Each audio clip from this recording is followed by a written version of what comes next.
Good evening, everybody. This is Patrick from the Poison Pen Bookstore, and we're here with another of our virtual events this evening. And tonight, we are very proud and honored to have our friend Jeffery Deaver here for the launch of his brand new Coulter Shaw book, The Final Twist. And we have a nice batch of autographed copies. Jeff was kind enough to sign a bunch for us, and they're on the way right now. So I'll go ahead and put a link in the comments field if you'd like to order one before they're all gone. And Barbara's holding up a copy right there. And by the way, I will be monitoring the comments field. So if you have questions for Jeff, go ahead and don't be shy, type them in, and I'll reappear towards the end of the program to ask some of your questions. So Barbara, I will turn it over to you for the moment. Thank you, Patrick. Jeffrey, how lovely to see you. A salute to you on the actually the night before the publication of your new book, The Final Twist. Well, Barbara, Patrick, everyone, all my friends at Poison Pen, I cannot think of a more delightful venue to launch my book at. This is the worldwide, we could call it the red carpet debut of The Final Twist. So cheers to you all. Thank you so much. Now, I have to say that in reviewing for tonight's conversation, I took a look at the published list of Jeffrey's works and is truly terrifying.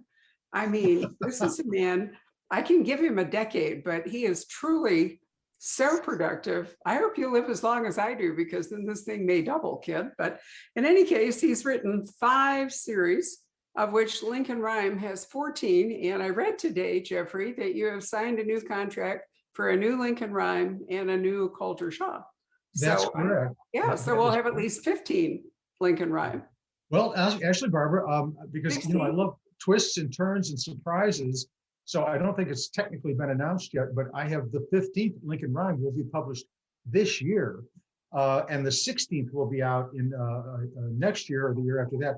And why is that? Not because I'm particularly prolific, but because I've had nothing to do for the last 14 or 15 months except sit on my butt and write books and short stories and so forth. And I figured rather than watch, Curb Your Enthusiasm or Veep reruns over and over and over again, I'd try to put that time to some good use. So the 15th Lincoln Rhyme will be out in November, called The Midnight Lock, and then a Coulter Shaw and a Lincoln Rhyme after that. But now I'm launching The Final Twist, my 3rd Coulter Shaw novel. This is really exciting. That means I get to see Jeffrey again this year, and very possibly I get to see Jeffrey in person, which leads us to, we might be able to go out to dinner and actually drink together, Jeffrey, as we have for 2 decades, I think, at least. Oh, at least 2 decades. That is really wonderful news. I'm always cheered when I see that a writer has signed a contract for new books. Well, Barbara, I will say that I've been vaccinated, and I have. I was planning a virtual event, a benefit for a library in October, but they have decided, and I'm keynoting that, and we have all mutually decided that we're going live with it. And we'll be smart, we'll be social distanced and clever and probably wear masks to a point, but it's going to be a live event. And so Virginia Beach, and that is sometime in October, I don't remember exactly when, and Poison Pen, Scottsdale in November, I certainly hope. Well, so do I. How wonderful. Now, to complete this catalog, Jeffrey has also written some astounding number of standalones, of which I remember carte blanche, because we did a wonderful event for his James Bond novel, in which, actually, do you remember the Scottsdale Community College created a whole film for us based on snippets from all the James Bond movies? It was a professional job. They did an incredible thing with that, and I still remember that very memorable event. It was. No, it was fabulous. Also, Jeffrey just spews out short stories. I mean, for a man who plots out his thrillers meticulously to the despair of most of us, he also just, as I said, spews out short stories. So he's in anthologies and collections and lots of stories. And I don't even remember a year passing where Jeffrey has not been up for an award for one of his short stories. But his most recent award, which I think probably means a lot to him and the whole community, is that he was the Mystery Writers of America Grand Master. So I didn't get to congratulate you on that, so I'll do it now. Well, thank you. What an honor that was. And I looked at the list of past Grand Masters, a few people you and your viewers may have heard of: Agatha Christie, Ed McBain, Mickey Spillane, John D. McDonald, Jean Le Carré. The list goes on and on. And I was, do you know that story about Groucho Marx, who said he wouldn't join a club that would have him as a member? And I kept thinking, I do not deserve this, but of course I accepted it, and it is one of the true honors of my lifetime.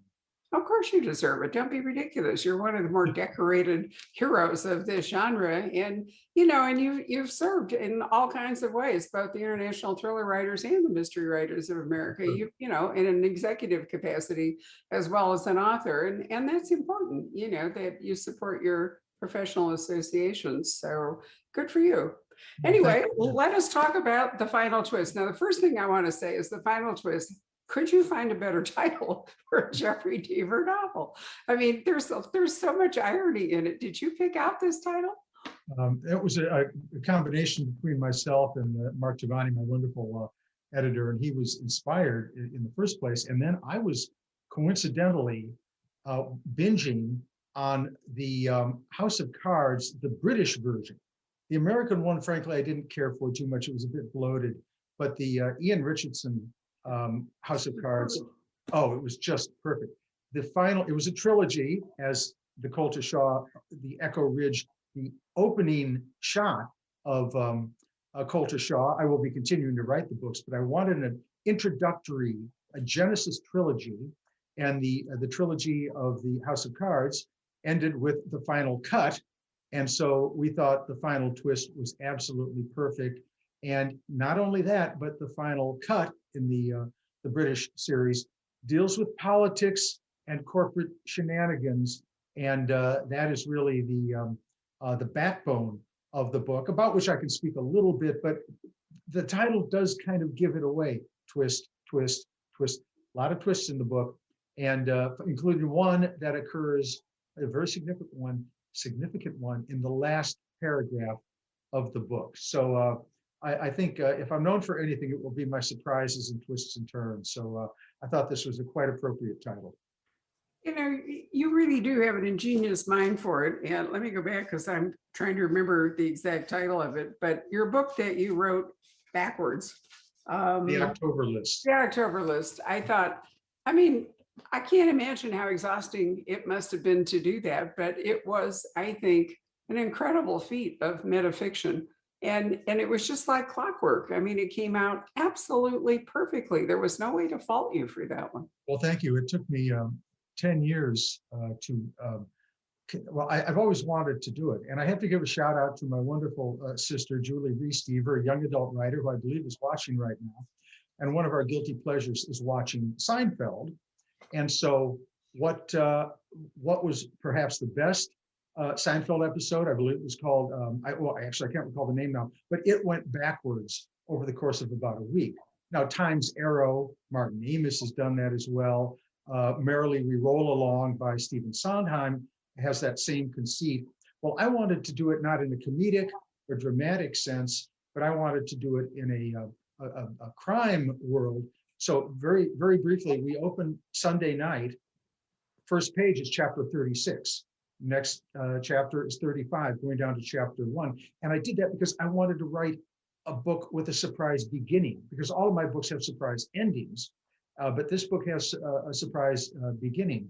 And it's the Daily Standard said of the book, this is a work of true genius, and one which he must never, ever do again.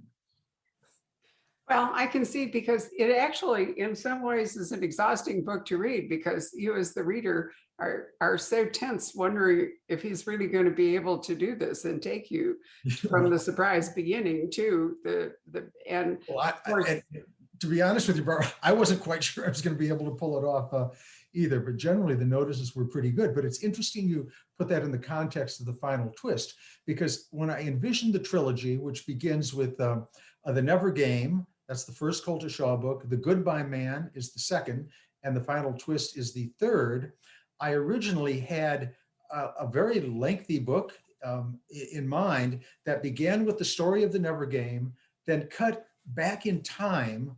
forward in time to the final twist, and then cut back in time to The Goodbye Man. It was going to be one continuous story of about 1,300 pages, which publishers don't really like unless you're writing, a Stephen King kind of novel or something like that. Or Diana's books, of course, are quite lengthy, her wonderful work. But then we decided mutually that it was probably better to do 3 books, but they take place one right after another. The Goodbye Man begins about 8 hours after the Never Game ends, and the final twist begins about 7 hours after the Goodbye Man ends. And that again this is the genesis of Colter Shaw and his family and who he is and what he does. Introduces the whole I found it a very compelling and fascinating upbringing for Colter, and we can chat about him a little bit in a minute. But also reveals not only what he does. Each book has a present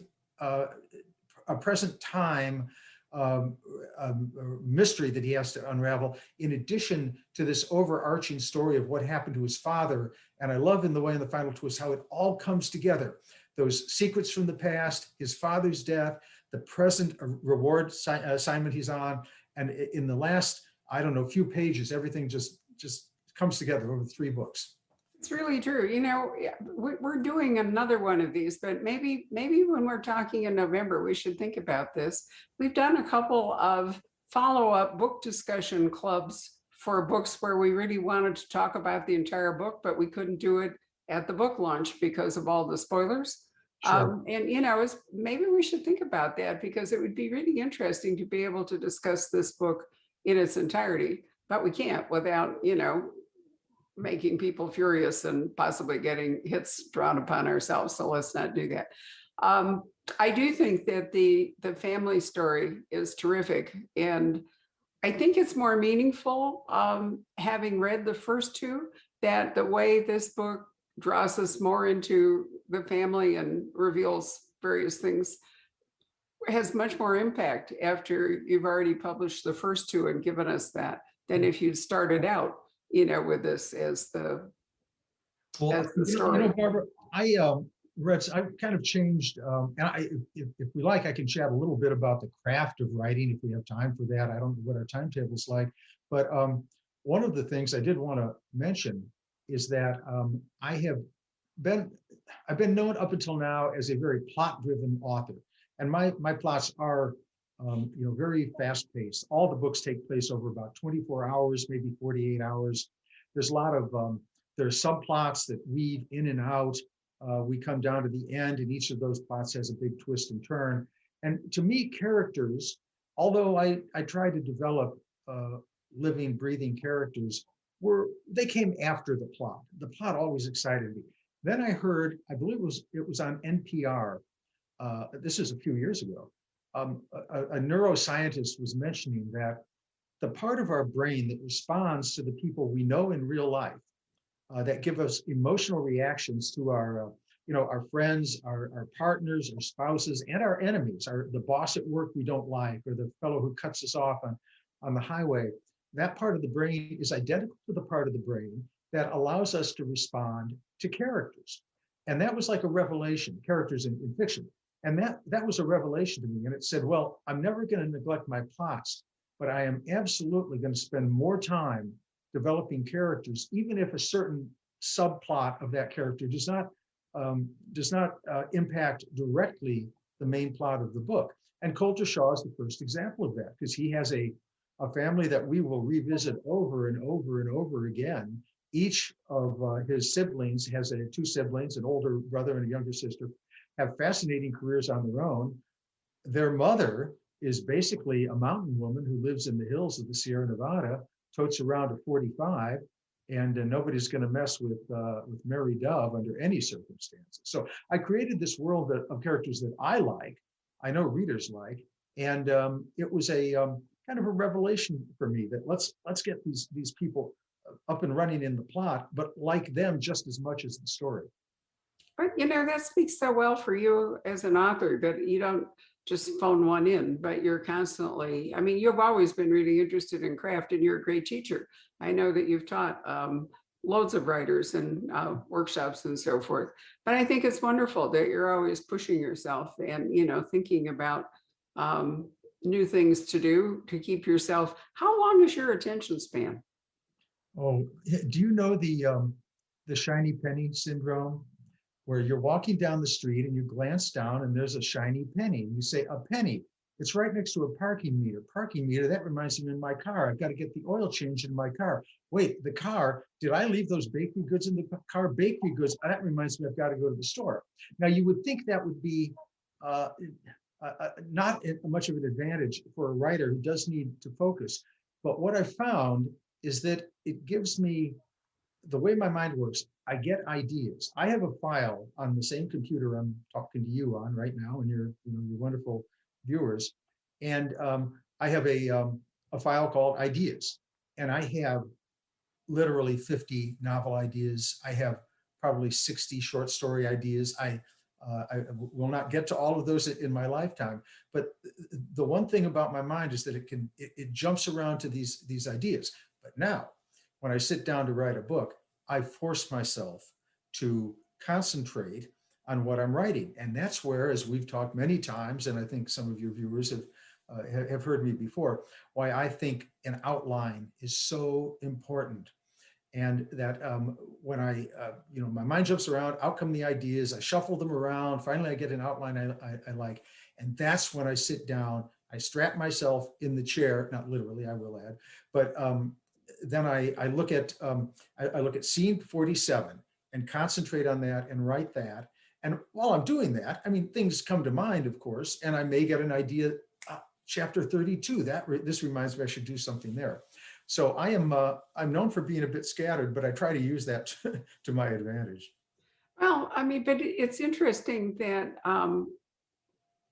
you don't let yourself get bored, and therefore you don't bore us. And you described, I mean, you and I have talked forever about, not only are you an outliner, but you are a revisionist. And I don't know how many times I have told the story of the night somebody asked you how long you would keep, or how long they would let you keep revising, and you announced that if they would let you, you would hang by your heels on a trapeze over the printing press while it was going, and you would revise, which I've always thought was perfect. So, I guess the question is then, where do characters come into this scenario?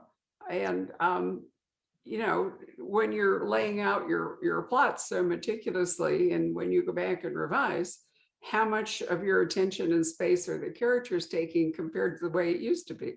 Sure, I would say it's now about 50-50. Now, when I do the outline, I will come up with a plot, and very briefly, the final twist is about a Coulter Shaw going to San Francisco, following a clue that goes back a decade or so about individuals, a nefarious group of corporate operators who probably were responsible for his father's death. So he's an investigator, he's a private eye. And at the same time, he is pursuing a reward, and that's his business. A mother has posted a reward for a young woman who's gone missing, her daughter, and Coulter Shaw cannot resist trying to save her from the sometimes not so savory streets of San Francisco. So those stories, lots of twists and turns, surprises, huge surprise, 7/8 of the way through, that I am hoping the press will pick up on, because it has to do with Washington corporate shenanigans, and it's kind of a mind blower. So I'm very excited about that.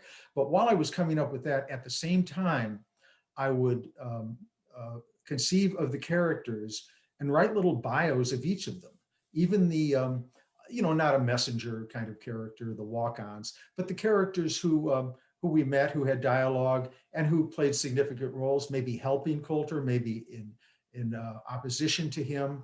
And that's something I generally had not done. Now, I will say I started that with the Never Game. That was my process there, because my whole concept was to blend rich, developed characters and the present day story, rich and developed to the point where I will actually have I write my books in past tense, But I generally, when I go into a flashback, I write that in the present tense to differentiate so readers are not confused. And it may sound a little confusing, but the general narrative of my books is third person past tense. But when I go to the present tense, when I do a flashback that could be 5 or 10 years earlier, that might be first person. Who knows? But that has nothing to do with the story itself in the final twist, except what it does is tell us a little bit more about who this Colter Shaw character is, whom I want people to just absolutely fall in love with. He's a hero for our time. He's a wonderful character, and I like the way he's pursuing both the truth of his family story and pursuing his business of seeking rewards and, taking the pay, whatever his percentage of the award is, or the whole award, and financing. Yeah. And of course, he has people that help him with that, which it can't be a solo operation. But what I want to talk to you about is there is another character in this book in particular, which really was fun for me, and that is the city of San Francisco. Oh. You really take us on a tour of San Francisco. You give us a lot of history, both past and exploring it as it is today, because it is divided into specific communities. The geography of San Francisco lends itself to that, with the Seven Hills and the whole bit. I mean, I went to college there, and the San Francisco that I greeted when I went to Stanford in 1958, by the time I left Stanford in 1963, after I finished graduate studies there, had completely changed. Because we went from basically Eisenhower's America to the start of the beginning of the war and Haight-Ashbury and all the rest of it.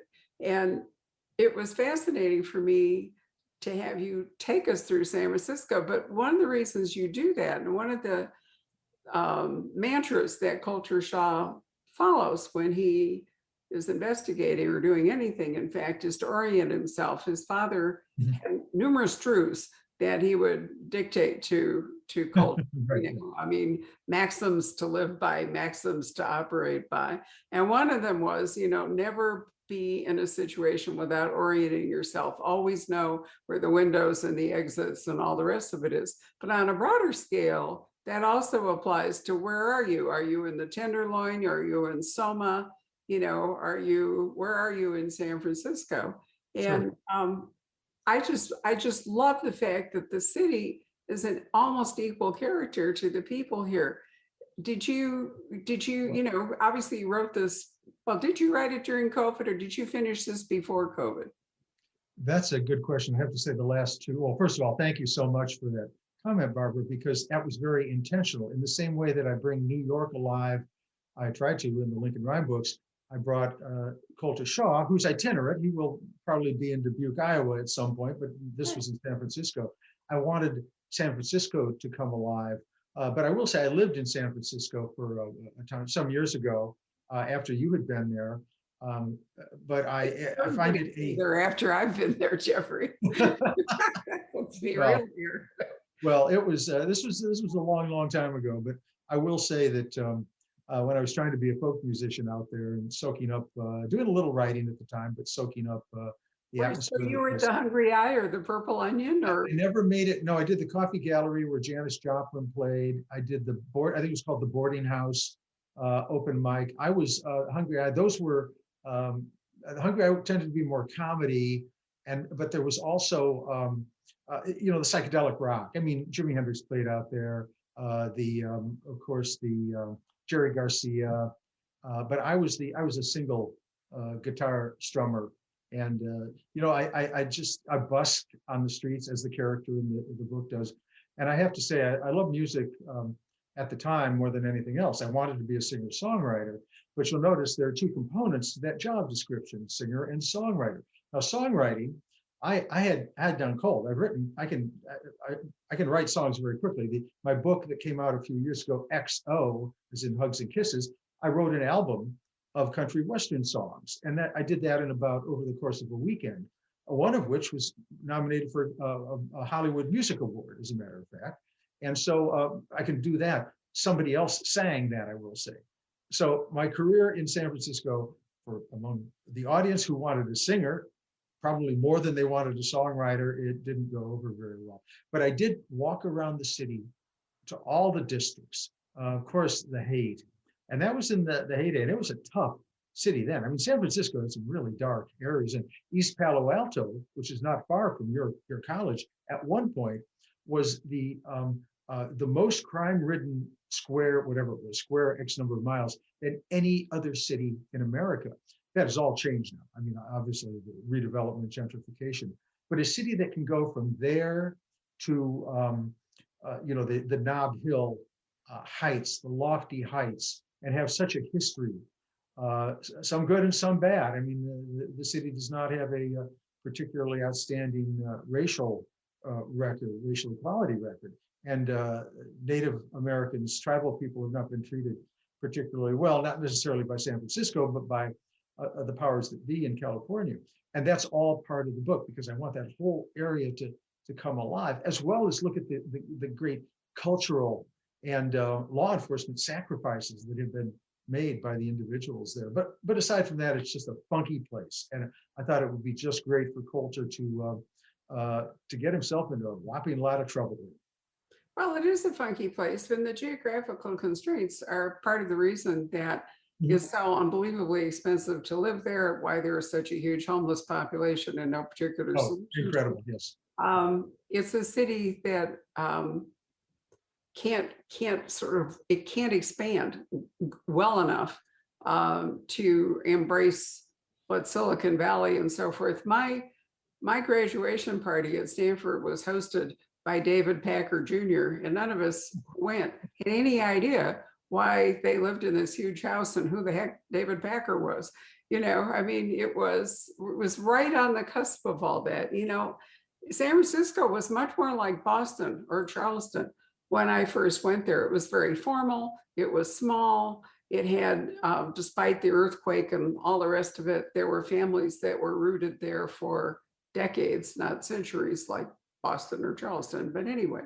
And it was a very, you dressed up to do things. It was very white glove. I remember my mother was so upset that we ended up having tea at the palace and she was wearing tennis shoes and she thought, it's like a spotlight was on her feet and she was. Oh my goodness, yes.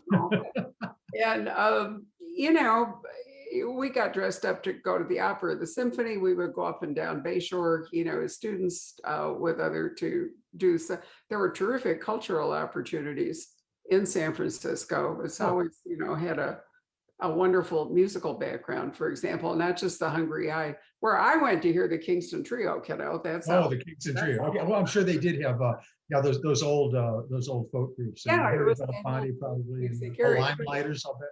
Yeah, so reading about your San Francisco in this book, it was a real surprise. I have only been back a few times since I left California, and it made me aware how much the city has changed from the city that, that I first knew. And one of the things I found, and probably is generally true about aging, is that the things that stick with you are the things that you encountered when you were young. I think there's some wisdom that no matter how old you get, it's the music you heard as a teenager that sticks with you all your life. I agree completely. And I think that that's probably true of, encountering a city for the first time.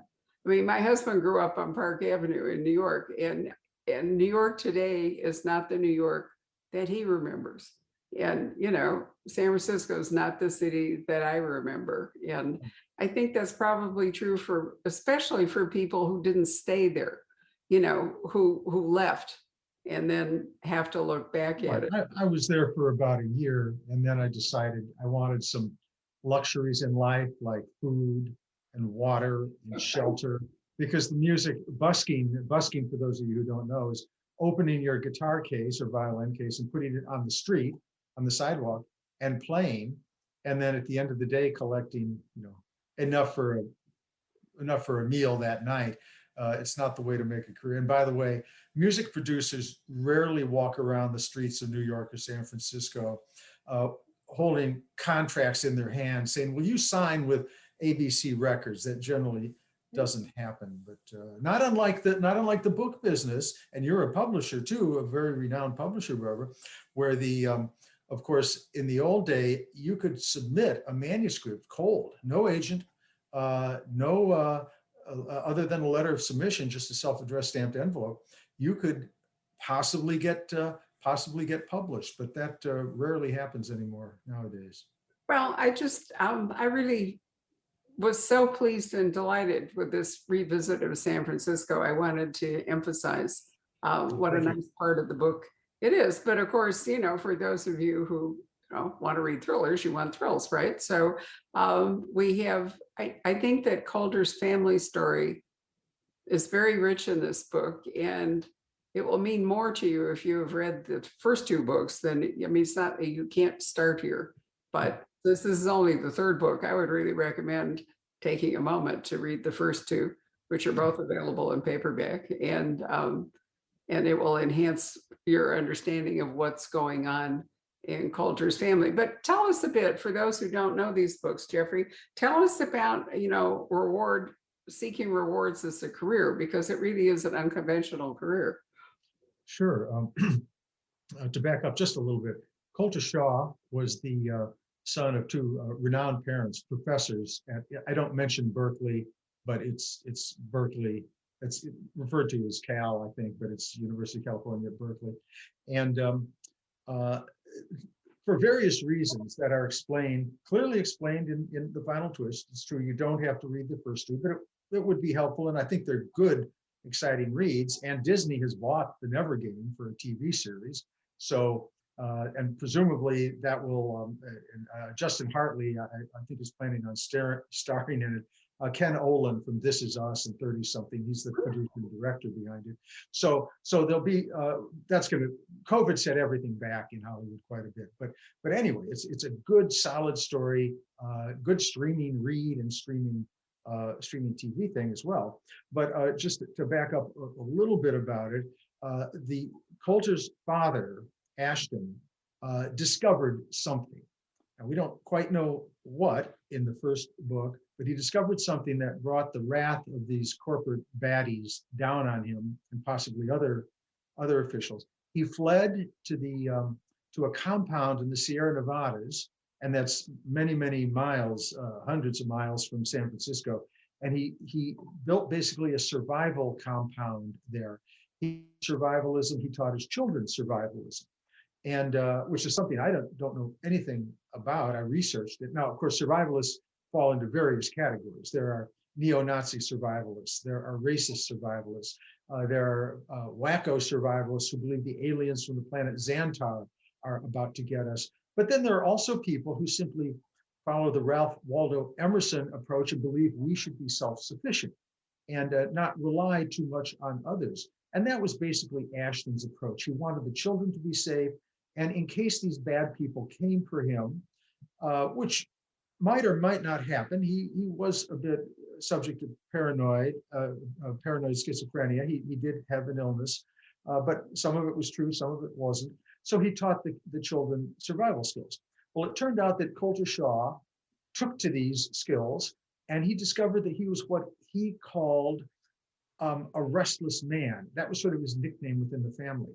And he tried to work in a law firm. And as we know, you and I know, law firms can be a bit static, let's put it that way.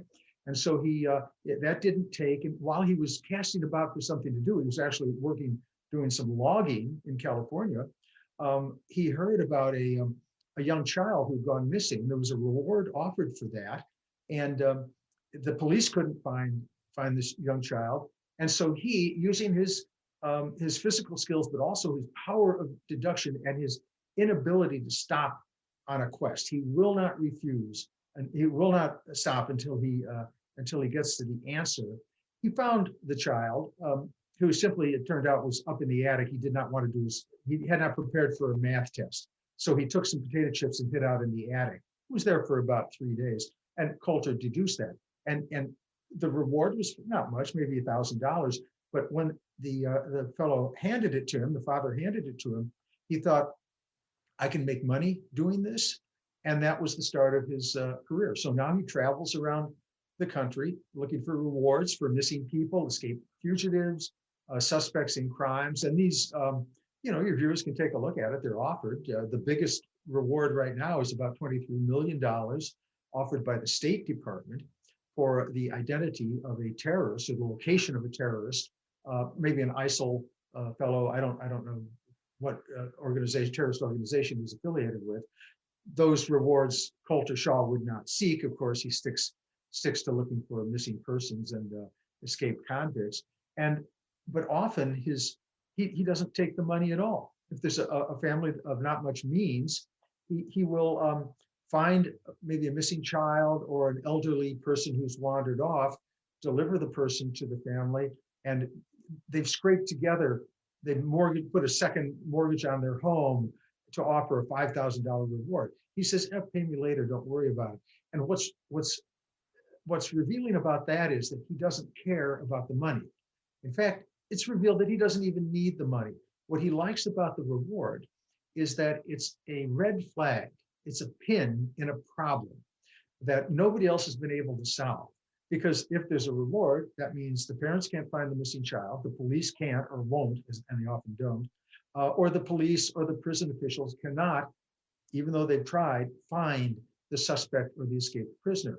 And Coulter just rubs his hands together and says, that's what I need. In the same way that Lincoln Rhyme needs mental challenges, Coulter Shaw needs the physical challenges. He's like a gunslinger of the modern era, Alan Ladd Jr. in Shane. He made no money helping Van Heflin, fight the Jack Palance and the bad guys, but he had to do that because that's who he was. Well, actually, it's a very it's a knight on a quest. I mean, that's an old storytelling. Isn't that a wonderful motif? I just absolutely love it. Yeah, no, it absolutely is. And as you say, he's got skills from his survivalist upbringing and the maxims that his father taught him. He's got a logical mind, and legal training would help with that. And he's empathetic, which helps. Barbara, can we do just a touch of show and tell here? Of course. I'm going to step away for just a moment. I know there's a dog in the room, but maybe that's not what Jeffrey's going for. No, not the dog. I do have my mama dog sitting next to me. Okay. Well, I love to do research in all my books. I spend months and months doing the outline, but also doing research. And so I thought, Coulter Shaw is an ace repeller or abseiler. In fact, he and the children had to, quote, graduate from their father's survival school by abseiling or rappelling. It's an abseil if there's no surface. It's a rappel if you're kind of bouncing down the rocks. And so I actually bought rappelling gear.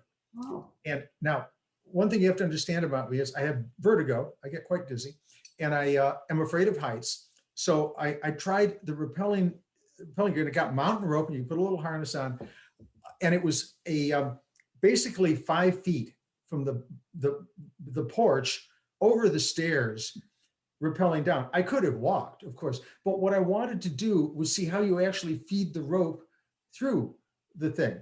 And that was it. So I know my sister's listening now, and she'd say, Jeffrey, I hope you didn't do anything dangerous. No, I didn't. It was just like 5 feet down. But that gave me a little sense of what Coulter Shaw would do. And I'm only telling you this story because I put into the book so much detail about survival skills, all of which are accurate. Now, I hope nobody gets into a situation where a reader gets into a situation where they, have to kick their way out of a car that's broken through the ice somewhere. I think I have that information in there, but let's hope they don't have to do that.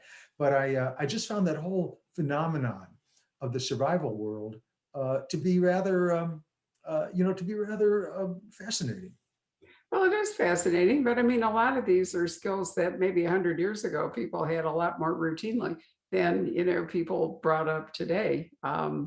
So, if you were going west 150 years ago or something, you would have had to know how to do a lot of the things that Coulter's father has taught him. But let's also remember that Coulter does have siblings, so it'll be interesting to see to what degree his siblings have also absorbed these skills. And I have books planned for, again, I mentioned I have so many ideas.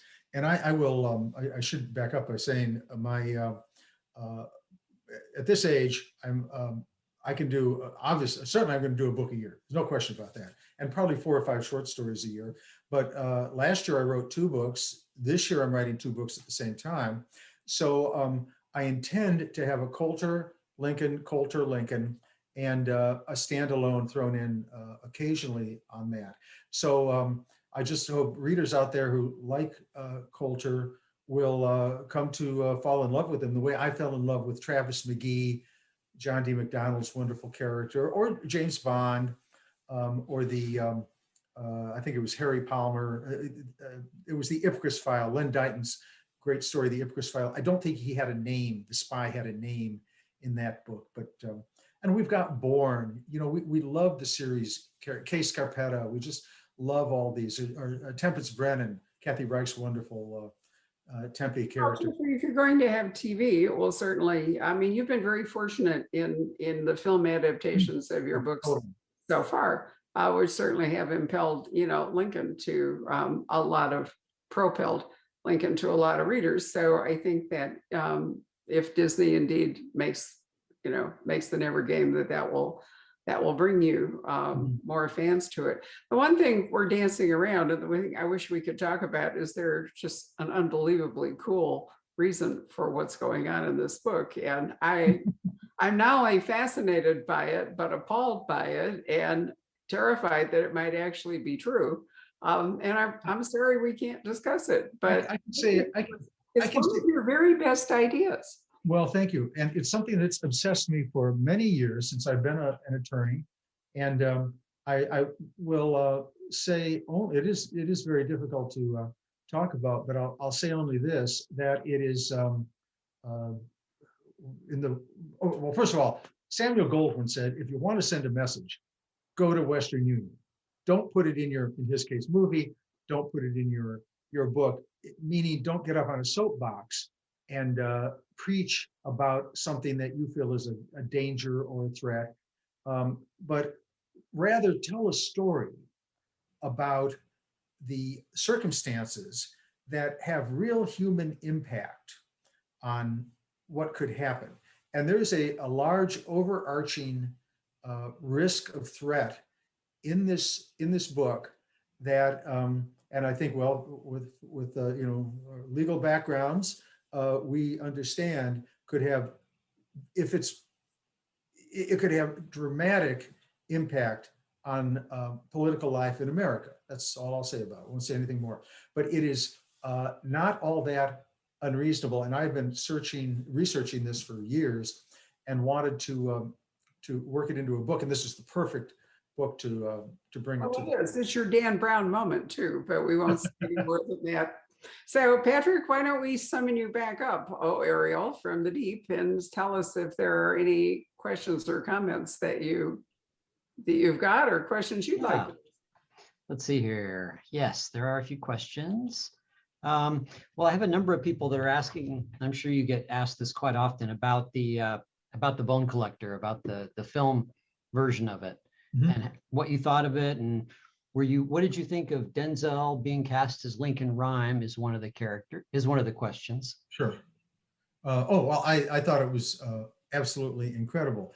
I'm one of the people who feel that books and movies are apples and oranges. And I'm going to belabor this metaphor a bit. And I grow really good apples. Okay. I'm a good apple grower, farmer, rancher, whatever you call it. My orchards are fine. Those are the books. I do not know how to make an orange to save my life. Those are the filmmakers. So we both got fruit. They're both, to take it out of the vegetarian motif for the moment, both are creative forms of entertainment, books and movies. But I don't get the language of films. I love films. I've been influenced by films, but I don't get the writing skills in crafting a script, and I also don't play well with others. So I didn't want to get involved in the making of The Bone Collector, the movie, The Bone Collector, the TV show on NBC, Dead Silence, my book, the movie based on A Maiden's Grave. I had Lifetime do a Devil's Teardrop TV thing. So I just didn't get involved in that. So I was delighted with it, but I just didn't really pay much attention to it. You know, I turned down a chance to go to the opening in New York and have dinner with Angelina Jolie. I mean, how's that? How's that for indifference? I was working on another book at the time. Can you say a few words about your book, The Garden of Beasts? Sure. My favorite book that I've written. Favorite book? Yeah, my favorite book. It is a book set in Berlin in 1936, in which Paul Schumann, a German-American who's working for a mob, an unnamed mob, and he's a hitman. They called them button men back then, a killer. But he only killed bad guys. He killed other mobsters, killed other murderers for his group. He was caught and given the option of either going to Sing Sing, the prison up on the Hudson, and being executed for murder, or going to Berlin under the guise of the 1936 Olympics and assassinating one of Hitler's main rearmament czars, a fictional character. And we knew then that Hitler was rearming. He was going to create a very strong and militant Germany. We probably did not know much about the pogroms, the Holocaust and so forth, and his racial ideas, but we knew he was up to no good. And so Paul goes over there to assassinate this guy, and to make a long story very short, Paul is a bad guy. He's a killer. And yet he has this one good side to him. The fellow, Reinhard Ernst, whom he is sent to assassinate, turns out to be a man who hates Hitler, hates the Nazi Empire, loves the German Republic, loves democracy, loves his grandchildren. And I put those two at loggerheads. And very briefly, the book came out of 9/11, actually. And I wanted to write about institutionalized evil. But I thought, fundamentalist religious terrorism was too close to us. Wordsworth said, poetry is emotion, but it's emotion recollected in tranquility. You have to let a long time pass. And I also didn't find 19 thugs taking over airplanes and blowing up and killing, innocent people to be any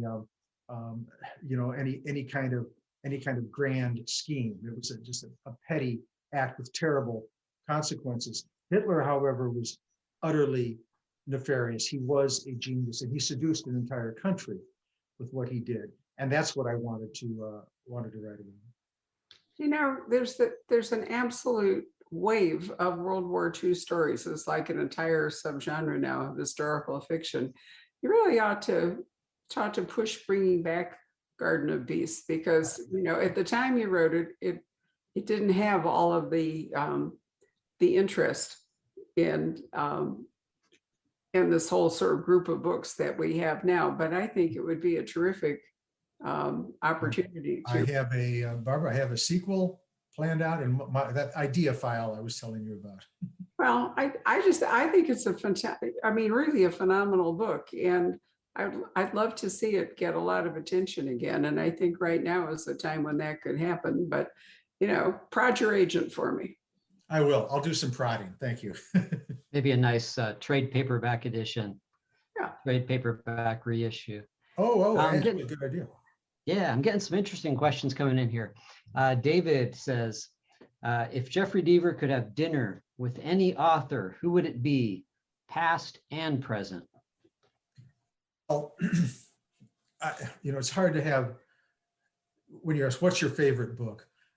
I would probably have to say John le Carré, who is one of my all-time favorite authors, not only for the stories he's crafted, Tinker, Tailor, Soldier, Spy, for instance, but his style. He puts words together like no one else in the thriller genre. I mean, my favorite author, probably Saul Bellow, another great stylist, but he was so smart, Nobel laureate, and a genius, a University of Chicago professor, not with us anymore. I probably would be a bit intimidated, but I think John le Carré, and I could sit in his parlor in Cornwall, which is where he lived, and have a sherry and just chat about politics and tradecraft.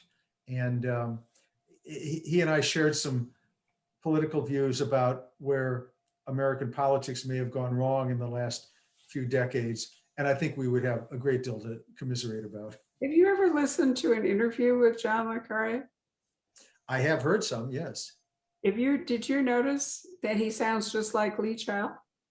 I did not know. I never made that connection. Go back and listen again. I was really shocked when one of the ones made shortly before he died. It was a wonderful, I'm trying to remember if it was on the BBC or what, but anyway, it was terrific. But in his voice and his intonations and so forth, if I closed my eyes, I thought it was Lee. Well, Barbara, speaking of his voice, yet not only is he a brilliant author, and he was a spy. I mean, he worked for MI6 at one point. Did some very good things for the United Kingdom, and not only that, but he was a very good-looking, distinguished British gentleman. And on top of that, if that's not irritating enough, he read his books on audio in English, French, and German, and that just knocked me on my socks, if that's the expression that one does with one sock. Wow. Anyway, I'm sorry, Patrick. So if we have any more questions here. Now, he read his own audiobooks in all three. Yes. Oh my gosh, I didn't know that.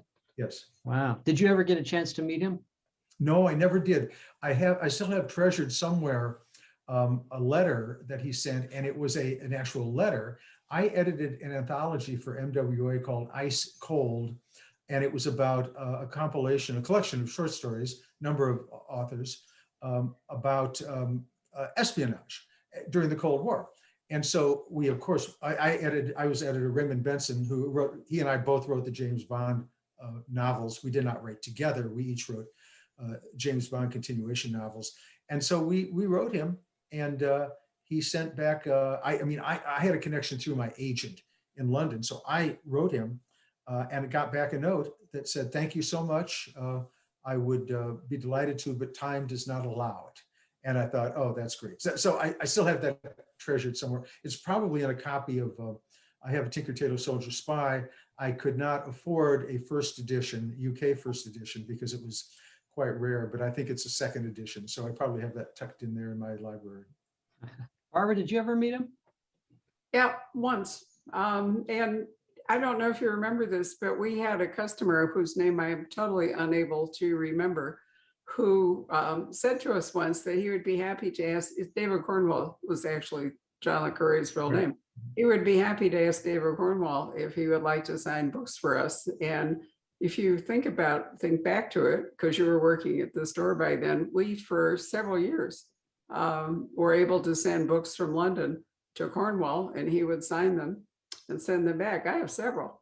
And my personal favorite is his memoir, because I was so stunned by how he wrote about his father, who was like the ultimate con man. He was a grifter deluxe, and not the parent you would have thought that a gentleman like John le Carre could have survived.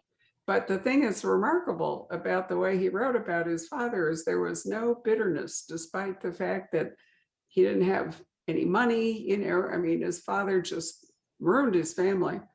And I admired that so much, that he was able to write about it with that degree of objectivity and even affection.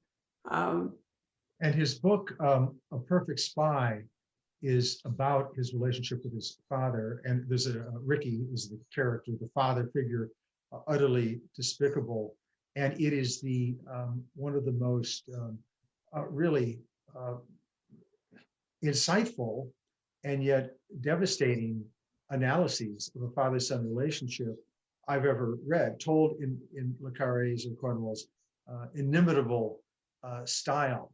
And it's a tough book to read, because it does echo that and echo his true relationship. And if I remember correctly, he'd been thinking about the book for years, but he could not write it until his father passed away. Yeah. Wow. Yeah. Well, a couple of other questions. I mean, you always, I'm sure, get the obligatory Catherine Dance questions. Yes. What was it? 2015 was the last one, I think it was, Solitude Creek. Yes, exactly. Yeah. A while ago. Well, I'll just, if any of you out there have heard my my discussion of writing commercial fiction, not literary fiction, but commercial fiction, I preface my remarks by saying it's a business. We create a product. It's a product we're very proud of. It's a wonderful product. I wake up every morning looking forward to creating more product. And after we get off our conversation, I will go back in my in the kitchen where I have a little office set up because it's near the food and the bar, and I will create a little more product. But it is a product, and that means we as manufacturers have to look at the market. And the reality is that given the amount of time I have to write, which is every day, maybe 6, 7, 8 hours a day, I can only do so much. And to be honest, the sales of Catherine, as much as I liked her, were not that good. People see the reviews were good, but they didn't sell well. And I'm not quite sure how to answer that, why that is. But the sales of Coulter and of Lincoln and the standalones were much higher. So I have to devote myself to that. And if I were an author who wrote with other authors, and that's absolutely fine. I don't play well with others. I would be happy to hand over some outline ideas and have them produce the book, but I just don't have the time to do it now. I have stories outlined, and if let's say a producer likes Catherine, out comes a TV series, the book sales go up again, I can shift my time to that. I will do so, but I have to be a little respectful of the hours of the day. I have a few people asking about your dogs. Oh. How are they, and are they close by? They are fine. Yeah, actually, Mom is asleep right now, so we're going to leave her asleep. I would have her children in here now, except they seem to be able to have this, I was going to say, transcendental ability to hear a squirrel 3 blocks away. And when they hear the squirrel could sneeze or could scratch its ear, if squirrels sneeze and scratch their ears, and they would be barking at the window. So at the moment, Monty and Blush are in the other room, locked away. Passion, however, their mama just sits here. And I won't mention they are Briards, B-R-I-A-R-D. It's a French herding dog. And I show them. I myself do not show them, but I have an employee who takes them to dog shows and runs around the ring. And we've done Westminster. Actually, Passion's daddy won breed at Westminster, if that means anything. The Westminster Dog Show. It's a big prestigious show in New York City. So, and Passion is herself a champion dog. Great. Let's see, Bob asks, is it too soon, or are you considering using COVID in a thriller plot? I will not do that for several reasons. Basically, the Wordsworth quote I mentioned earlier, poetry is emotion recollected in tranquility. We are way too close to this horrible phenomenon. And I actually, although I have many ideas, I cannot think of any possible idea that would be a unique departure from many other pandemic-oriented books. There have been some great ones. I think Lawrence Wright, if I have the name correct, if I think that's who it was, I know Lawrence Wright. I wrote an incredible novel that I think published last March. And then there've been other great books about pandemics, and it's not really my kind of thing. So in answer to the question, no, I probably will steer clear of that. I'm going to look at Lawrence Wright, because he was kind enough to sign a big shipment for us, and it was our book of the month.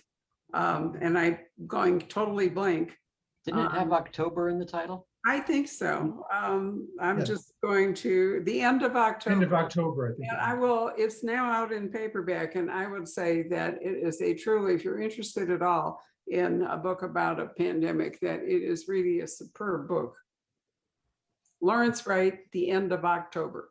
It's gotten great notices. Yeah, no, it was terrific. And he was lovely about signing it for us, and very nice man. There's another one here. By the way, our friend Daniel Palmer is watching. Oh, hey, Dan, how you doing? There was a May question. I just put I'm sorry, but may I put a plug in for the Perfect Daughter or A Perfect Daughter? Hold on a minute. The Perfect Daughter, a great book. So Yeah. Here's a good question. Nicole says, will there be another compilation like Face Off featuring Coulter Shaw? And who would he face off against? oh, that's quite interesting. And for those of you who don't know, this was a project by well, Barbara, maybe you can help me out. Was it? I think it was ITW. ITW, you're right, not MWA. And it was a fundraiser. We didn't make any money on it, or at least I didn't. Maybe nobody told me that they made money and I didn't. But No, it's a fundraiser for the International Thriller Writers. Right, for ITW. I was joking a bit there, but it was a great idea. They put two authors together, and John Sanford and I, Lucas Davenport and Lincoln Rhyme, were together solving a crime. And I think, was it Lee Child and Michael Connolly? Anyway, Michael and, no, I think it was, oh my gosh, who was it? Anyway, Michael and somebody else, but it was a very clever idea. And I will say that those are great stories. They were extremely creative, and I loved the book. But that was done by the organization. An author would not come up with that idea. And what I would like to do is pair, let's see, Coulter with I get. Oh my gosh, it's hard to say. I would like to expand it to an international crowd, and maybe have Rebus. Ian Rankin's wonderful character in Coulter Shaw. I could send Coulter over to England to seek a reward, and he could use his, his fisticuffs, because I don't remember Rebus being a particularly physical kind of guy. I mean, you may. And now he's old, and he has whatever. What is the name of that breathing? Emphysema, or No, it's the cope. I can't remember what it is, but anyway. It's a problem we discussed with Ian when we launched his book here in October, is that Rebus has reached the point where his breathing problems are such that he had to move from an upstairs flat to a ground level flat. And congestive heart failure. No, it's not. It's not? No, I will come to me, whatever it's called. It's anyway. So you're right. And even though he wasn't terribly physical before, now he's too old or too ill to be. So he's more of a COPD. That's it. Thank you. Everybody in the notes are saving us, or the comments. Well, thank you. That's the great thing about the note thing, is that so we can't remember. But and also you wouldn't be going to England, Jeffrey. Be careful here. You'd have to go to Scotland. Well, the UK, I meant to say, yes, of course. Right, but still, and Rebus is part of Police Scotland, was part of. Oh yeah, well, and actually, Ian Rankin is such a wonderful guy. When I was there on book tour in May several years ago, it happened to be my birthday, and I tour on my birthday all the time. I'm not sentimental about my birthday at all. I'm trying to forget them recently, to be honest with you. And so. What happens, we're in the Edinburgh Public Library, easily 250 people there, and we're sitting in armchairs up on the dais there, and he and I are friends, so we're just having a pint and talking. He says, okay, let's get started, but before we do, he stands up and leads everybody singing happy birthday to me. And it was actually a very moving experience, I will say. And he's got one hell of a voice, I will add. Yeah, well, he too is a musician, or that's an important part of his persona. So you guys have that in common. He's a wonderful guy. I couldn't agree with you more. Right. Any other questions there, Patrick? Maybe, let's see, maybe a final couple here. Do you have a thought for, or any plans to do another James Bond book, or was that just the one-off? I had a very good relationship with the Ian Fleming estate, the family. And for your viewers who aren't here, I was invited by the estate to write a James Bond book. Ian Fleming passed away at a young age in his 50s in the 1960s. And because the books were so popular, the estate wisely commissioned other authors to write continuation books. And they invited me, and I was just delighted to do it. And that became carte blanche about 10 years ago. We had a great relationship. And they asked me if I'd be interested in doing another one, but I was and I had a great time doing it. And I loved the Bond character. And I will say, don't expect the modern day Bond from the movies. My Bond was harkening back to the 1950s, the original Bond books, where he was a gritty, kind of a nihilistic character who was suave and debonair, he had good taste, but he also was convinced that he was going to die by the age he was 40. He lived very fast. Whenever he killed somebody, 00 meant he was an assassin. That didn't mean he was allowed to kill somebody in self-defense. That meant that he'd sneak up behind somebody and murder the Soviet spy or the other, organized criminal. And then he would go into a funk, a depression for months afterwards. He was a real character. In the movies, they're kind of cartoonish. So anyway, that's who my character was, and it did well. But in the end of the day, I didn't own the copyright to it. I had to split the money. Did I mention this is a business? And so I decided we both decided to go our separate ways. They've hired other authors to do that, and we can always revisit it at some point. Was the original Bond a World War II veteran? Well, yes, and of all things, you mentioned that he was a naval officer stationed in Afghanistan during the Second World War. Well, my character was a veteran, served on the Royal Navy, Navy officer. This is in I didn't actually name the date, but it was like the 2000s, somewhere in the mid 2000s, probably 2020. And he had been a naval officer in Afghanistan and worked for there's the SBS, Special Boat Service, which is kind of the special ops outfit. And then very much like Bond did in the original series. So it was curiously parallel. I was very proud of the book. I know a lot of people liked it. And a memorable evening, as we've earlier said. It was indeed. Is there a final question, Patrick? Yeah, there are a few people that are asking, what are you reading at the moment? Is there anything that you'd recommend that you've enjoyed? Well, I read, let me think, a couple things that I absolutely just love. Now, I will say most of my reading is research for my books. And I've just finished The Midnight Lock. That's the Lincoln Rhyme book about this very nefarious locksmith who can break through any lock. And I read a book called Open in 30 Seconds about breaking the Medeco lock. And Medeco, MEDECO lock, which is kind of state-of-the-art lock. And I'm not talking about Nest and electric locks. Those are something entirely different. The real lock pickers look at the metal thing, the disc, the pin and tumbler locks, and they have to break through that. And it's almost a mystical kind of art. I think it's called, I think I may have gathered this, but I call lock picking the dark side of Zen, because these people try to become one with the lock.